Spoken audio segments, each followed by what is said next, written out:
மீனத்துக்கு இப்போ time period பேசிக்கலாக நல்லா இருக்குன்னே சொல்லலாம். மெயின் வந்து சனி வந்து எப்போல்லாம் அந்த குரு வீட்டுக்கு வருதோ, மெயினாக மீனத்துக்கான வீட்டுக்கு வருதோ, அப்போல்லாம் பார்த்தீங்கன்னா மீனராசி நண்பர்களுக்கு பொதுவாகவே நிறைய நல்ல விஷயங்கள் நடக்கும்.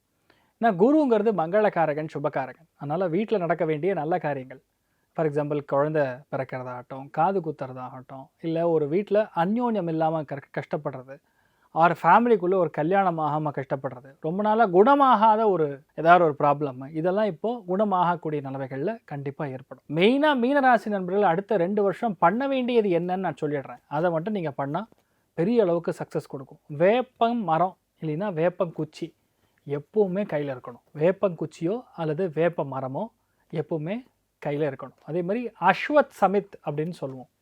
அது குருவுடைய ஒரு பெரிய ஒரு ஆகர்ஷணத்தை பெற்றிருக்கக்கூடிய ஒரு செடி.